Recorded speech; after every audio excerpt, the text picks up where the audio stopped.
কিছু পারফিউমটা পড়ে যাবে।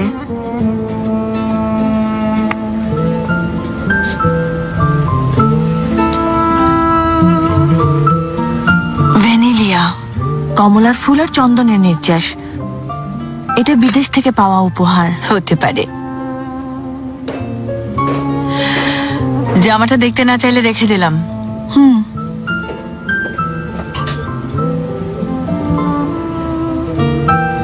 এদিকে এসো। এসে কি হবে? ওখান থেকে সাগর দেখা যায়?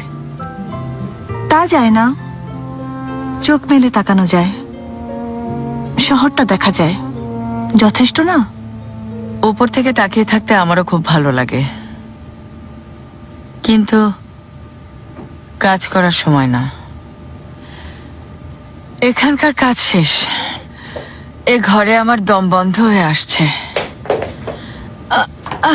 আর পারছি না। আম্মা দাঁড়াও, আমিও আসছি। আম্মা,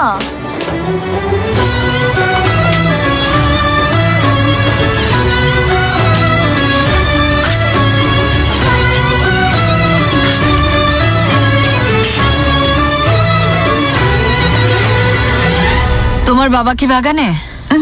সামনের গেট পরিষ্কার করছে।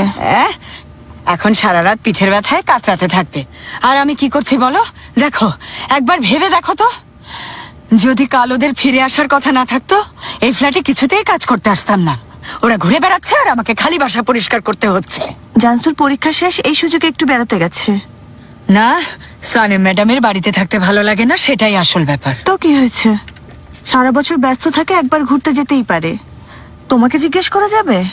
না না না না, মনিবরা কেন আমাদের জিজ্ঞেস করে যাবে বলো? ওরা কেউ আমার মনিব না, তোমাদের মনিব। সত্যি। মামুনি, রাখো রাখো রাখো, এসব তোমাকে মানায় না। ফেরিহা, দাও, আমাকে দাও। তুমি এসব কাজ শিখে কি করবে বলো? তুমি একদিন অনেক বড় হবে ইনশাল্লাহ, বুঝেছো মামুনি? আমাকেও কিছু কাজ করতে দাও, হাতের অবস্থা দেখেছো? কি করার আছে মা বলো, সারাদিন হাত ভেজা থাকে তাই এমন হয়ে গেছে। দেখো হাতে কেমন দুর্গন্ধ। ভার্সিটিতে ভর্তি হই, তখন তোমার জন্য অনেক ক্রিম নিয়ে আসবো। ও আমার লক্ষ্মী মেয়ে, তুমি নিজের সাথে আমার ভাগ্যও বদলে দেবে। ফেরিহা, বুদ্ধি আর সৌন্দর্য আল্লাহর দুটো বিশেষ নেয়ামত, আর তোমার দুটোই আছে। তুমি কাজের মেয়ে সন্তান হয়ে জন্মালেও সুলতানাতের মতো জীবন কাটাবে। লক্ষ্মী মা, আমার আদরের মেয়ে। জলদি মা, জলদি গুছিয়ে নাও, জলদি শেষ করো।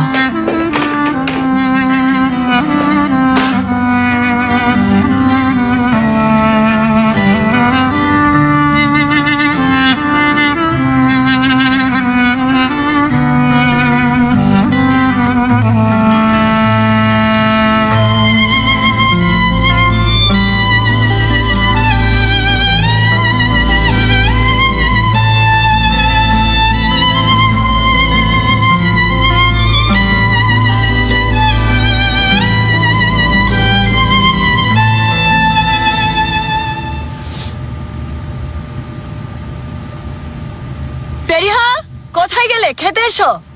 আসছি আম্মা।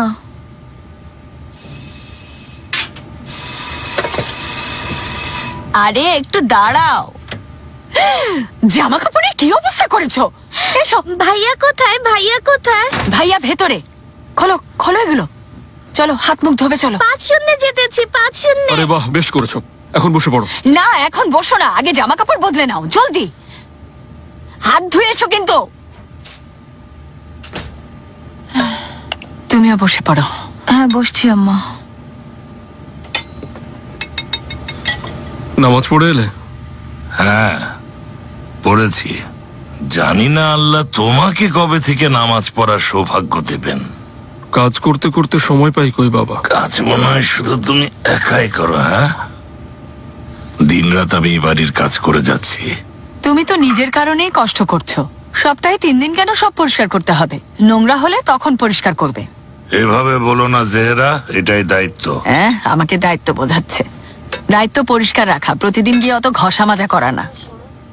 যাই হোক, বাদ দাও।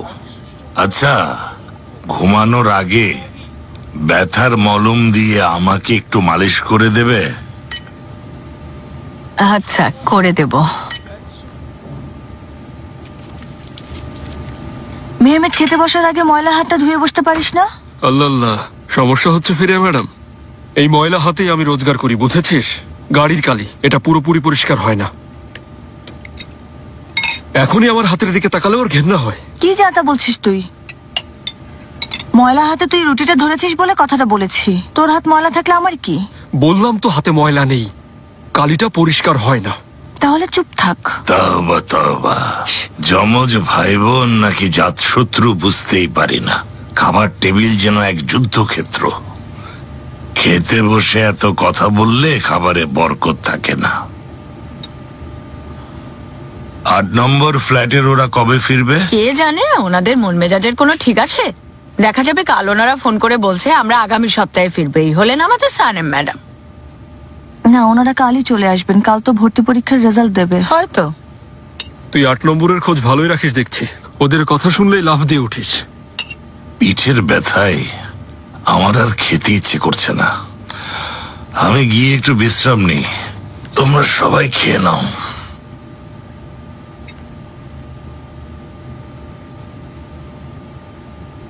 খুব তো ওখানে খাতির করছিস। ইউনিভার্সিটিতে ভর্তি হলে তোকে চিনবে না।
ওমের, জলদি উঠে পড়ো।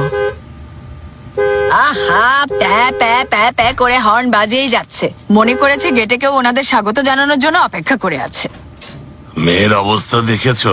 এমন ভাবে দৌড়াচ্ছে যেন গ্রাম থেকে ওর কোনো আত্মীয় এসেছে। হ্যাঁ, আর তুমি সুযোগ পেলেই গ্রামের কথা শুনিয়ে দিতে চাও। মেহমেদ, এসো বাবা, একটু সাহায্য করো। জানসু, ফেরিহা ফিরেছো তাহলে? কি হয়েছে, তোমার মন খারাপ? বাবা আমেরিকা রয়ে গেছে। আমার রেজাল্টের সময় হয়ে গেছে বলে ওনার সাথে ফিরে আসতে বাধ্য হয়েছি। কেমন আছেন সানেম ম্যাডাম? শোনো, এখন আমার কাছে এসো না, শরীর ভালো নেই। জলদি চলে এলেন। অপেক্ষায় ছিলাম। ধন্যবাদ। সানেম ম্যাডাম, আমি আর 6 নম্বর ফ্ল্যাটে থাকবো। কিছু দরকার হলে এখনই বলে রাখুন। তোমাকে লাগবে না, ফেরিহা পাশে থাকলেই চলবে। ফেরিহার কাজ আছে বাসায়। ফেরিহা প্লিজ আসো, বাবাও নেই, আমি একা, প্লিজ। আচ্ছা যাও, আমি তাহলে 6 নম্বরে যাচ্ছি। ওনার সাথে যাও, কিছুক্ষণ ওখানে থেকে বাসায় ফিরে এসো। আন্টি ফিরেছেন? কেমন আছেন? লারা, তোমাকে সুন্দর লাগছে। এগুলো কি তোমার আম্মুর নতুন কালেকশন? হ্যাঁ, কিন্তু এগুলো শুধু আমার জন্য বানিয়েছে। আচ্ছা, দেখেও তাই মনে হচ্ছে। সময় পেলে জানসুকে নিয়ে যাব, ও ইউনিভার্সিটিতে ভর্তি হবে, জানোই তো। ওকে একটা নতুন লোকে দেখতে চাই। মমের পক্ষে ওকে বদলানো সম্ভব না, বড় কোনো বিউটি পার্লারে যেতে হবে। দরকার হলে সেখানেই যাব। জোকার সাজাতে চাইছে। দেখা হবে লারা, দেখা হবে। ফেরিহা, তুমি এই ব্যাগগুলো নিয়ে যাও, ভেতরে কিছু কাচের জিনিস আছে, সাবধানে রেখো, না হলে ভেঙে যেতে পারে।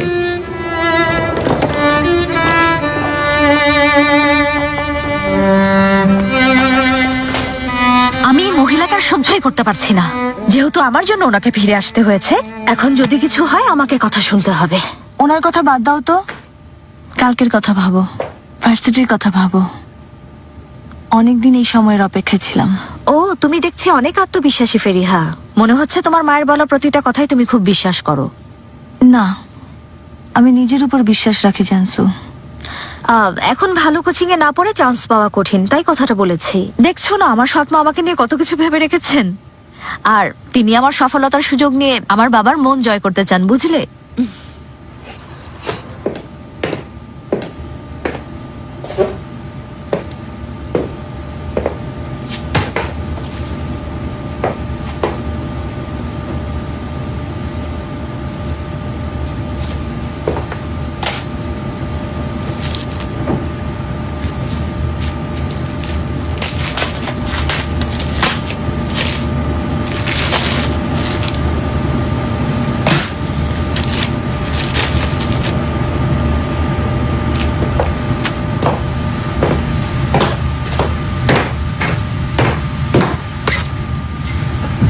জানসু মামুনি, ও তুমি ব্যাগগুলো খুলেছো?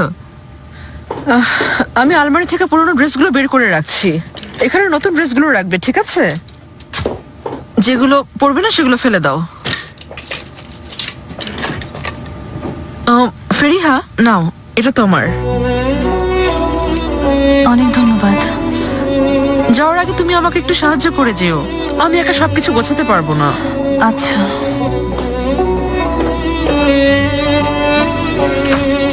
বিরক্তিকর। আমি তো এগুলোর থেকে একটা পরেও দেখবো না।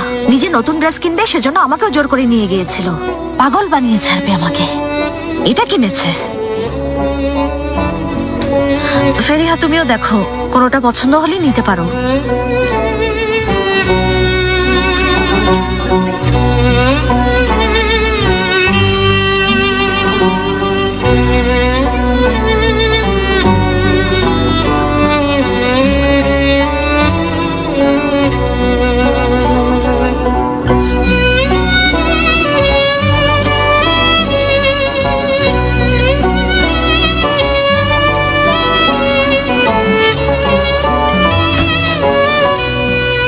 দরজা নক না করে ভেতরে এসেছিস কেন?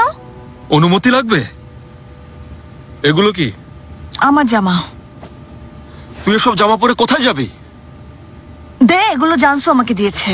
সকালে দেখেছি ওদের স্বাগত জানাতে গিয়েছিলি, কিন্তু তোকে কাছেও ঘেঁষতে দেয়নি। চলে যা, বের হ বলছি, যা। হ্যাঁ, বুঝেছি। ভার্সিটি যাবি এগুলো পরে, তাই না? ভেবেছিস ওদের মতো হয়ে যাবি। তোর আসল সমস্যা তাহলে আমার পড়াশোনা নিয়ে। নিজে তো কোনো রকম প্রাইমারি পাশ করেছিস, এখন আমি ভার্সিটিতে যাবো দেখে সহ্য হচ্ছে না। ওদের টাকা আছে তাই ভার্সিটিতে যাবে, তুই কিভাবে যাবি? সবগুলো পুড়িয়ে দেব। মেহমেদ, ছাড়, এগুলো আমার জামা। পুড়িয়ে দেব। এগুলো তোর? যে আয়নায় নিজের চেহারা দেখিস সেটাও তোর না। স্বর্ণ হইলে কিন্তু খুব খারাপ হবে। ও ছাড় বলছি। কি হচ্ছে এখানে? কি নিয়ে হইচই করছো? ছাড়ো মেহমেদ। ওর অবস্থা দেখো আম্মা, এই পুরনো কাপড়গুলোর জন্য ও চিৎকার করছে। কি হয়েছে মেহমেদ? তোমার কি সমস্যা? জানসোকে দিয়েছে। তাছাড়া দেখতে পাচ্ছ কাপড়গুলো নতুনই আছে, পরলে কি এমন হবে? ঠিক বলেছ, পড়তেই পারে। ওকে আসলে এসবেই মানায়। যে 20 আনা পুতুল পাশে নিয়ে ঘুমায় সে তো পুরনো কাপড়ই পরবে। মেহমেদ,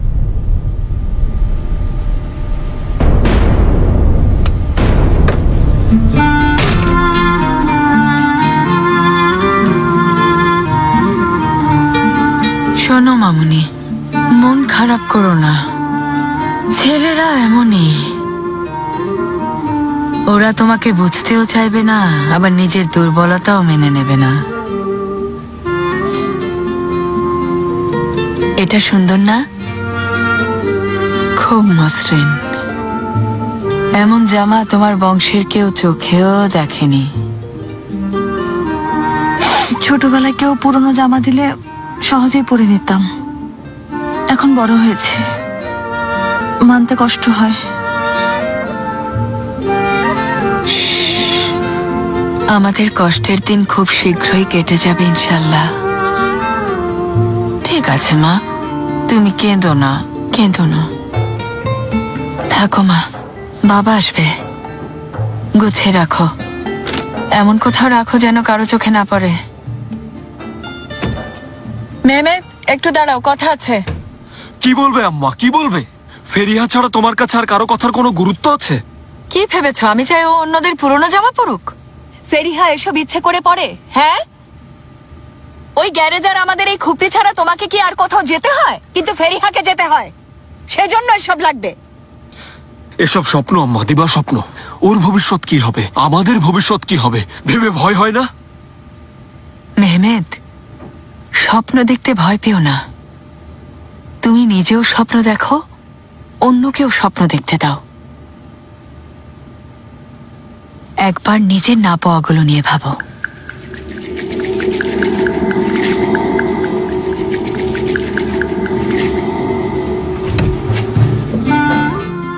আম্মা পড়ে গেছি। ওরে বাবা, একটা ঝামেলা শেষ না হতে আরেকটা শুরু। ব্যথা করছে বাবা।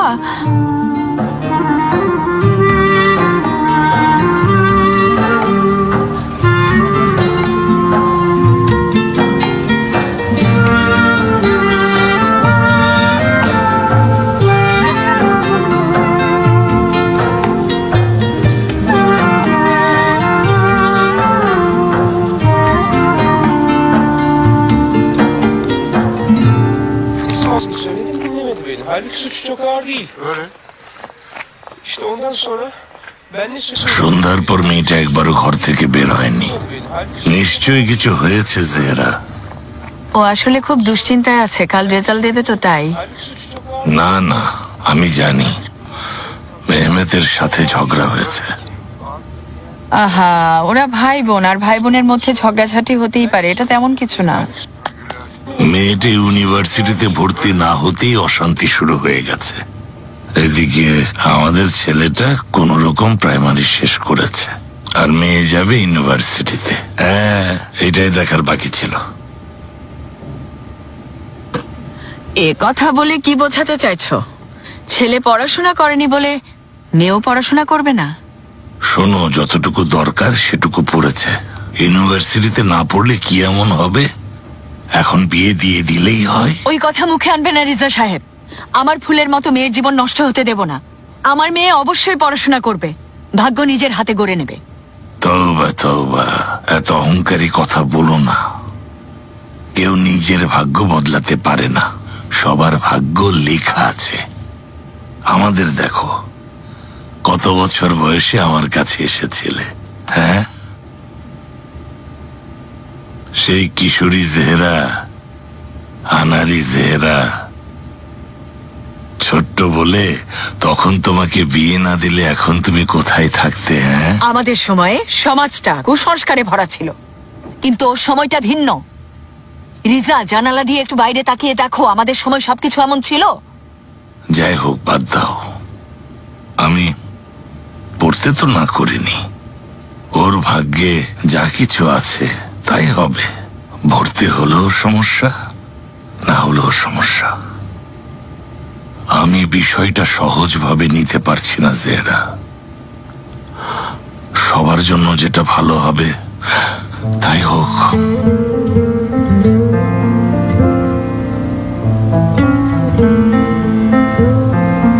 ওমেরকে বিছানায় নিয়ে আসে।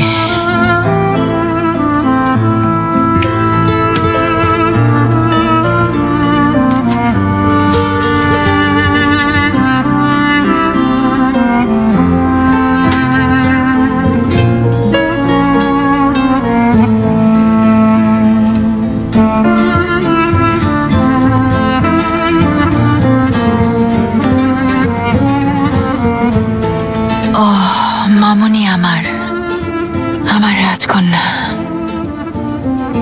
তোমার এই নামটা রাখার পেছনে একটা উদ্দেশ্য আছে। ফেরিহা মানে যার চলার পথ আনন্দময়। তোমার সাফল্যে আমাদের জীবনও আনন্দময় হবে। তোমার মা জীবনে যা করতে পারেনি তার সবকিছু তুমিই করে দেখাবে ফেরিহা। তোমার নাম রাখার সার্থকতা প্রমাণ করবে।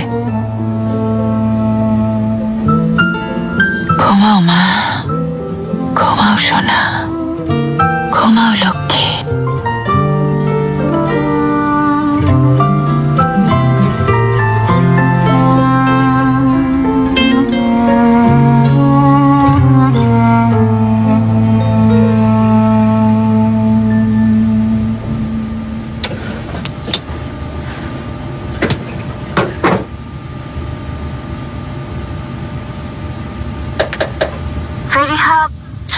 এসেছি, জলদি এসো।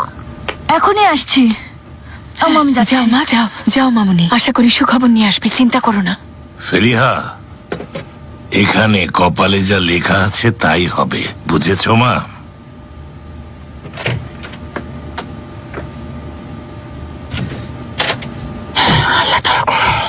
হ্যাঁ, ভাগ্যে কি আছে তা এখনই জানতে পারবো। হ্যাঁ ঠিক বলেছ, তুমি থাকো, আমি একটা কাজ সেরে আসছি। হ্যাঁ থাকো। ও জানছো, আমি খুব এক্সাইটেড। আরে ম্যাডাম এখনো অঘরে ঘুমোচ্ছেন।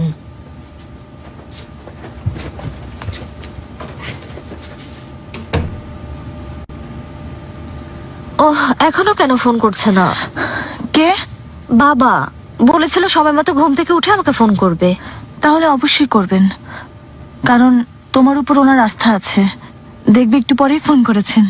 আমি বাবার রাস্তার মর্যাদা রাখবো ফেরিহা। অবশ্য সানেম ম্যাডাম যদি সেই সুযোগ দেন তবে বলবে সবকিছু ওনার জন্যই হয়েছে। সবচাইতে ভালো কোচিং এ পড়িয়েছে, ভালো টিচার রেখেছে। সাফল্য পেলে সানেম ম্যাডামই সব কৃতিত্বের দাবিদার হবেন। চলো তাহলে দেখে নেই। তুমি আমার চেয়ে বেশি এক্সাইটেড, দাঁড়াও আগে তোমারটাই দেখি।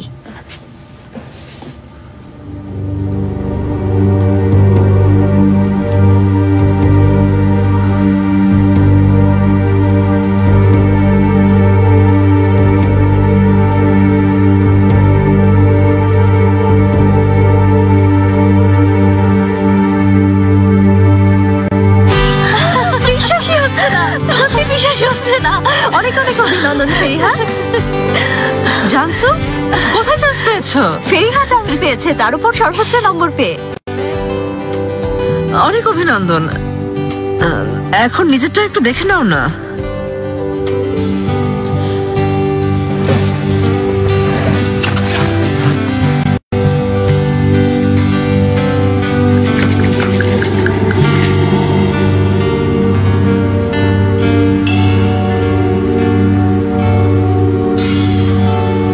চান্স পাইনি।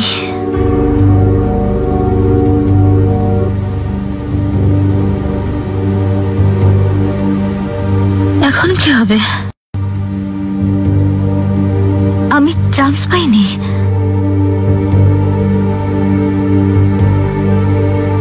ফেরিহা, তুমি এখন বাসায় যাও, তাড়াতাড়ি তোমার মাকে সুখবরটা দাও।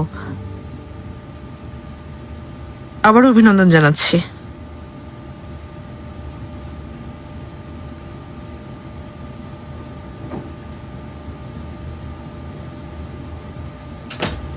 আমার বিশ্বাসই হচ্ছে না, সত্যি বিশ্বাসই হচ্ছে না। কেয়ারটেকারের মেয়েও চান্স পেয়েছে। এত টিচার রেখেছি, কোচিং করিয়েছি, তাতে কি লাভ হলো? তুমি কি করলে জানছো? কেয়ারটেকারের মেয়ে পারলো, তুমি পারলে না। একজন কেয়ারটেকারের মেয়ের সমান যোগ্যতা তোমার নেই।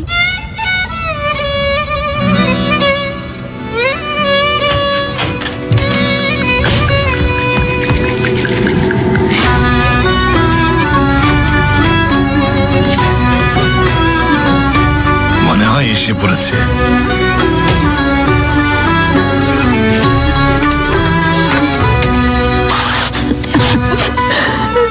কেয়ারটেকারের মেয়ে পারলো, তুমি পারলে না। একজন কেয়ারটেকারের মেয়ের সমান যোগ্যতা তোমার নেই। জেরা, বোঝাও ওকে, মেয়েকে ভেঙে পড়তে দিও না।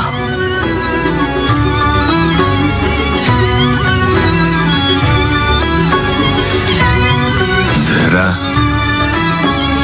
জেরা।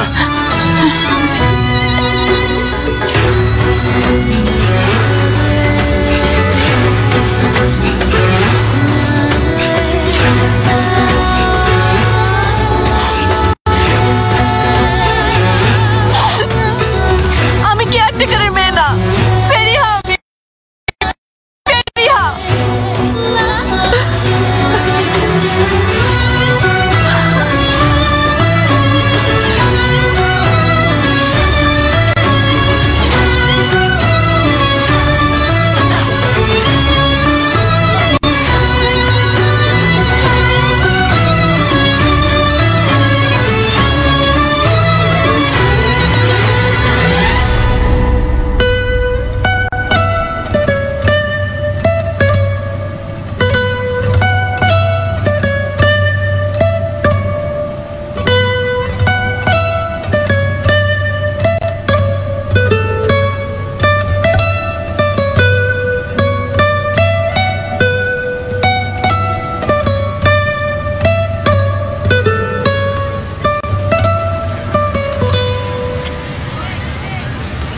ওই তো চলে এসেছে। এবার আমার সাথে কথা বলতে বাধ্য করবো ইপেক। কাজটা কিভাবে করবি শুনি? এখনই দেখবি।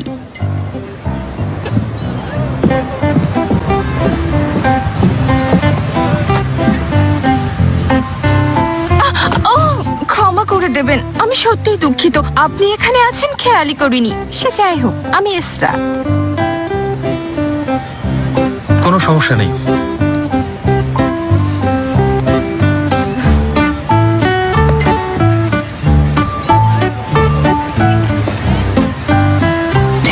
কি হলো ইপেক? কি হয়েছে তো নিজেই দেখেছিস। কি ব্যাপার, একা একা কি নিয়ে হাসছিস? এখানকার মানুষ এমন কেন? কেন, কি হয়েছে? যদিও ওদের কাউকেই চিনি না, ওই ছেলেটার সাথে কথা বলার জন্য এই মেয়েটা ইচ্ছে করে গায়ে কফি ঢেলে দিয়েছে। তারপর হাত বাড়িয়ে নিজের নাম বলল, কিন্তু ছেলেটা ওকে পাত্তাই দিল না। আসলে মেয়েটা ভুল মানুষের কাছে গিয়েছিল। ও এমির সার্রাফ হলো, ভার্সিটির গোল্ডেন বয়। ও এখানকার কারোর সাথেই কথা বলে না। ও কথা বলবে মডেলদের সাথে।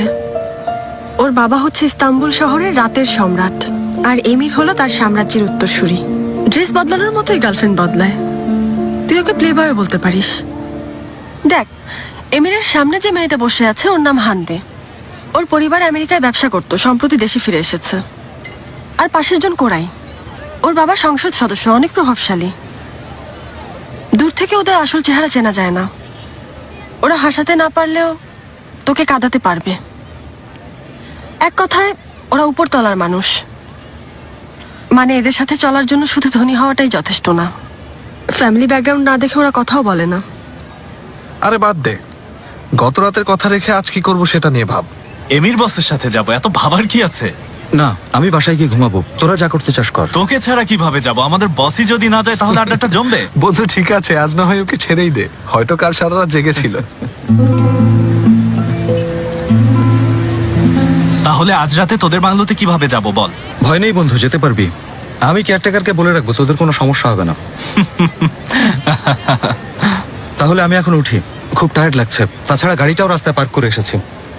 আমার কথা শোন, রাস্তায় দুর্ঘটনার ভয় থাকলে আমি পৌঁছে দিতে পারি। না, লাগবে না, এতটা মাতাল হয়নি। শেষটা কিলাটা নেয়া কিন্তু ঠিক হয়নি।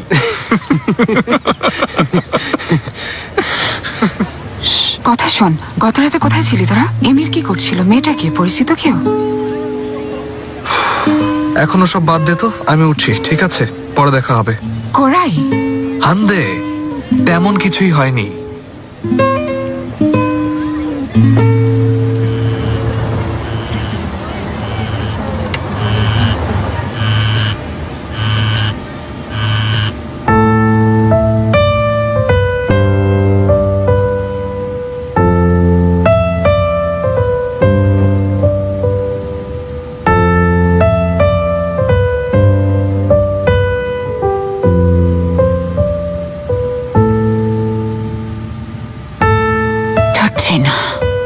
ফেরিহা, ফোনটা ধরো। জানসু, তুমি কি উঠবে না? তোমাকে দেখে পেলিনারও বদ অভ্যাস হয়ে যাবে, ওঠো। দেখো, মেয়েকে সামলাতে পারে না, ওকে দোষ দিয়ে যাচ্ছে।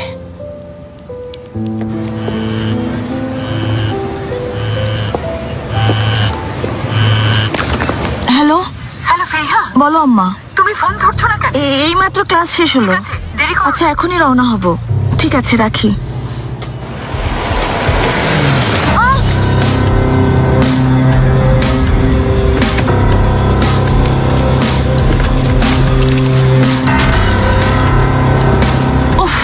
ঠিক আছো? আমি খুবই দুঃখিত, কিভাবে হলো বুঝতে পারিনি।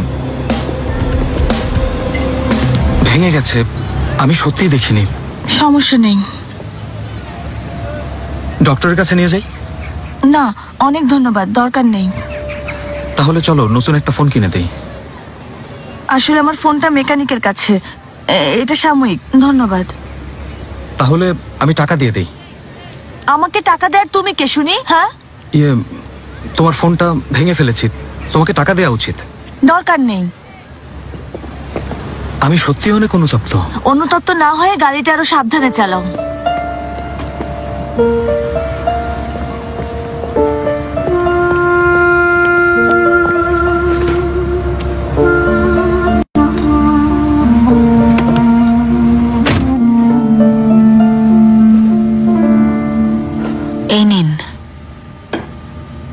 অনেক ধন্যবাদ। কিছু লাগলে বলবেন।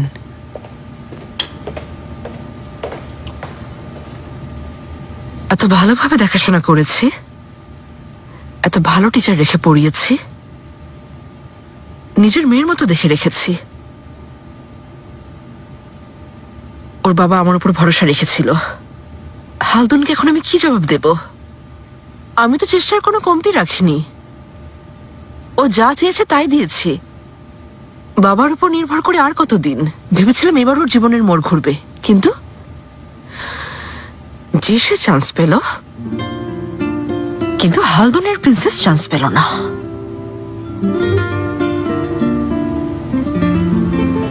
ফেরিহার পড়াশোনা কেমন চলছে জেহরা? ভালো, ভালোই চলছে। আমার মেয়েটা খুব পরিশ্রম করছে, দিন রাত বই খাতা নিয়ে পড়ে থাকে, জোর করে ওকে উঠাতে পারি না। খুব ভালো, আশা করি ও সবসময় এভাবেই চলবে। হ্যাঁ, আমরা যেভাবে চালাবো সেভাবেই চলবে।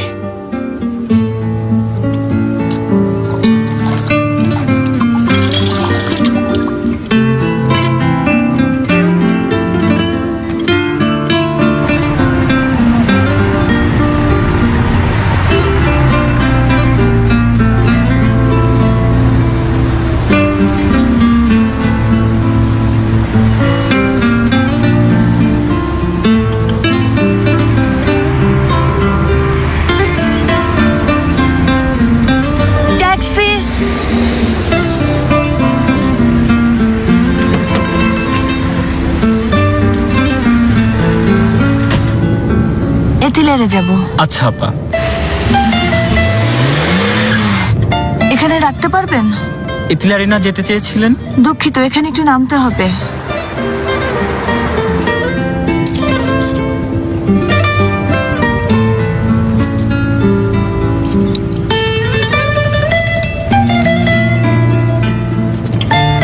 ভাড়াটা নিন।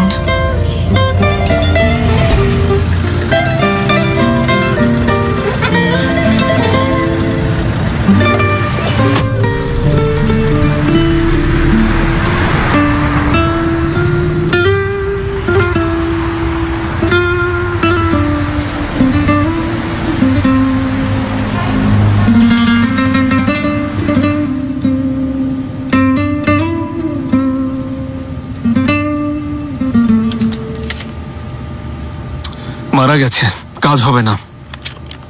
হ্যাঁ, মারা গেছে। চলো আমরা দোয়া পড়ি। এটা কিভাবে এমন হলো ফেরিহা? ইয়ে বাবা, দরজার ধাক্কা লেগে হাত থেকে পড়ে গেছে। এসো, এটাতে ব্যথা কমে যাবে। না আম্মা, এমনিতেই সেরে যাবে। এটা লাগালে ব্যথা চলে যাবে। নাও, এটা রাখো, এটা ব্যবহার করো। আমি তোমারটা মেকানিককে দেখাবো, দেখে ওরা ঠিক করতে পারে কিনা। নাও। বাবা, আমি এটা নেব না, এটা অনেক পুরনো। বুড়ো হয়ে গেছে। এটা কেমন কথা? এটা কি ফোন না? আমি যদি কাজ চালাতে পারি, তুমিও পারবে। বাবা, তুমি বোঝো না কেন? ও এখন অন্য সমাজের মানুষ। তুমি ওকে ক্যামেরাওয়ালা একটা মোবাইল সেট কিনে দাও, না হলে সম্মান থাকবে না। ক্যামেরাওয়ালা ফোন দিয়ে ও কি করবে? সিনেমা বানাবে নাকি? ফোনে শুধু কথা বলতে পারলেই হলো।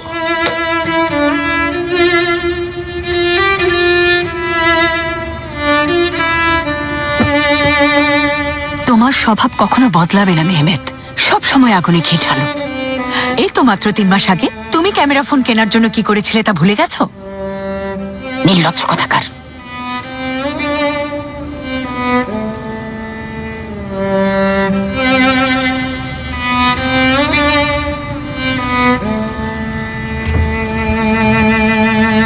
ফেরিহা, কি করছো?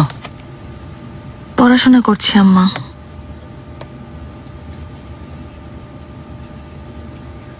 মামনি, তোমার বাবার কথায় এত মন খারাপ করো না। লোকটা সারাদিন তোমাকে নিয়ে চিন্তায় থাকে, তাই ফোনটা দিয়েছে। কথা শোনো, বন্ধুদের সামনে ফোনটা বের করতে যদি খারাপ লাগে তাহলে বের করো না, ব্যাস হয়ে গেল। খারাপ লাগবে কেন আম্মা? আমি মানিয়ে নিতে পারবো। ধৈর্য ধরো, ওই ওয়াশিং মেশিনের কিস্তিটা শোধ হলেই তোমাকে একটা মোবাইল ফোন কিনে দিতে পারবো। দরকার নেই। ফেরিহা, জানো ওই সানেম ম্যাডাম এখনো রেগে আছেন।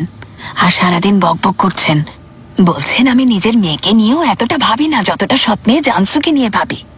কিন্তু আসল কাহিনী সেটা না। কাহিনী হলো সৎ মেয়েটাকে দূরে সরাতে পারেনি তাই। অবশ্য হালদুন সাহেবও এর জন্য মেয়েকে কিছু না বলে সানেম ম্যাডামকে দায়ী ভাববেন। তোমার কথা জিজ্ঞেস করার সময় চেহারাটা যদি দেখতে, জ্বলে যাচ্ছিল। কিন্তু আমার তখন গর্বে বুকটা ভরে গেছে, ও বলে বোঝানো যাবে না। বলেছে ফেরিহা ক্লাসে গেছে, সারা রাত জেগে পড়াশোনা করছে। আমার মেয়ে লেখাপড়া নিয়ে খুব ব্যস্ত থাকে। আম্মা আমি পড়তে বসেছি, দেখতে পাচ্ছ না? তাই তো। আচ্ছা পড়ো, তোমার সাথে তো কথাই বলা যায় না। ধরো, লারার ম্যাগাজিনগুলো নিয়ে এসেছি, হয়তো এখন মন ভালো হবে।